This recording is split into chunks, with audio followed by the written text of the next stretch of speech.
Welcome to another video on multimedia sciences, science applications. This particular section is a bundle on the topic of friction. There's a bunch of materials that are included. There are question and problem handouts for the students, a set of instructor's notes, a lab. This is not a simulated lab, so you will need some equipment, masses, friction boards, things like that.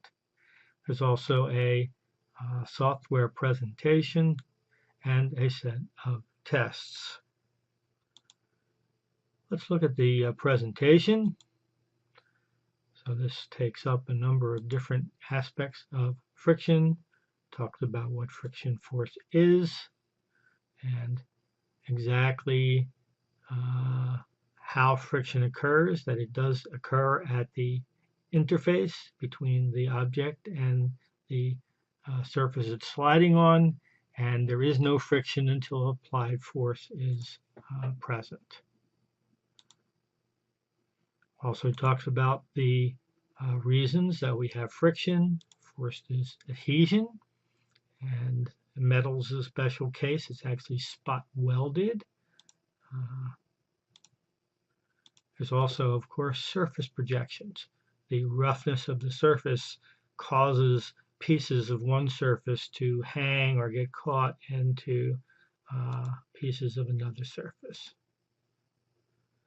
There are a number of friction factors. I'll just look at a couple.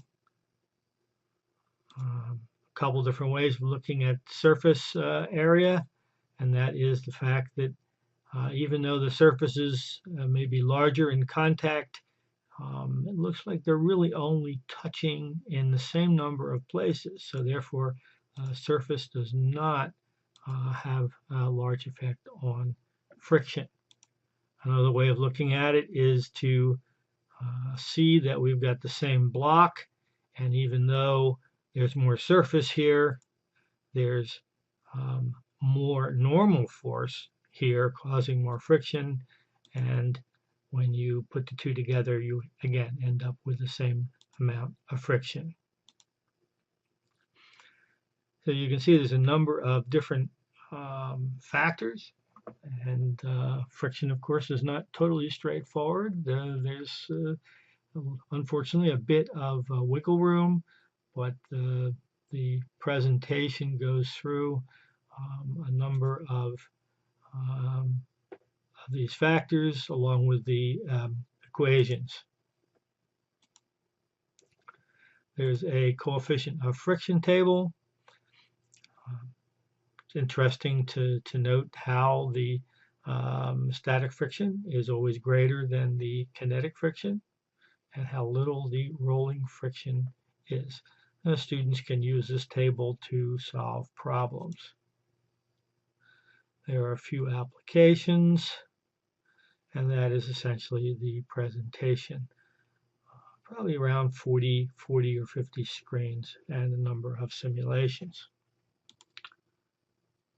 So after the presentation, the students can work on the provided handouts, both fill-ins, multiple choice, and problem solving. There are a number of other handouts. There is an objective sheet. There's a sample problem handout. There's also another problem practice handout. There's also a summary handout, which is something you can hand out to the students. A lot of information goes by in that presentation. So there's a summary of that information to hand out to students. Here is the physics lab handout. This is the answer key. You can see the students have to make a prediction on what they're going to expect. Usually, of course, they get the surface area wrong. And this is the basic setup for the lab. And they look at a number of different variables, from the normal force to the surface area to the velocity of motion. between the surfaces. Then there are tests, A and B tests in both Word and PDF format, along with the answer keys to do your final assessment at the end of the unit. So if you're interested in the Friction bundle or any of the many other multimedia science applications, physics and chemistry games, physics and chemistry challenges, physics and chemistry simulations and labs, and a number of game-making teacher tools, please go to Teachers Pay Teachers at this URL.